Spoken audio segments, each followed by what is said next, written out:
Alors que les tensions post-électorales persistent, le gouvernement camerounais hausse le ton. Dans un communiqué, le ministre de la Communication, René-Emmanuel Sadi, condamne sans réserve les appels à l'insurrection, aux villes mortes et à la désobéissance civile qu'il estime de nature à mettre en péril la vie de la nation. Le porte-parole du gouvernement avertit que les auteurs de violences enregistrées dans plusieurs villes du pays seront traduits devant la justice, rappelant que les actes d'insurrection sont passibles de 10 à 20 ans de prison, selon le code pénal camerounais. À ce propos, le gouvernement rappelle que de tels faits constitutifs d'actes d'insurrection sont prévus et réprimés par l'article 116 nouveau du code pénal camerounais qui dispose ainsi qu'il suit: impuni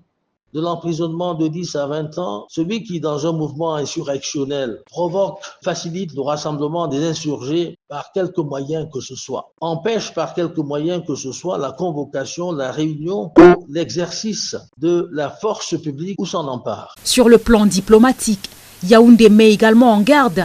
certains partenaires internationaux jugés trop critiques vis-à-vis de la gestion de la crise post-électorale, leur demandant de respecter la souveraineté du Cameroun et de s'abstenir de toute vue partisane. C'est aussi le lieu d'en appeler à l'objectivité des représentants des pays amis et autres partenaires internationaux dans le regard qu'ils portent sur les enjeux qui nous interpellent et leur prise de position sur nos réalités structurelles ou conjoncturelles. Le gouvernement entend rappeler qu'ils ont pour vocation première d'œuvrer au renforcement des relations entre leurs pays respectifs et le Cameroun, qu'ils ne devraient en aucun cas se muer en donneurs de leçons et qu'ils devraient éviter que leur prise de position ne s'apparente à des vues partisanes susceptibles de déteindre sur nos relations avec leurs pays respectifs. Le gouvernement camerounais appelle enfin le peuple au calme, au patriotisme, assurant que l'élection présidentielle relève désormais du passé et que la priorité doit désormais être la mise en œuvre du septennat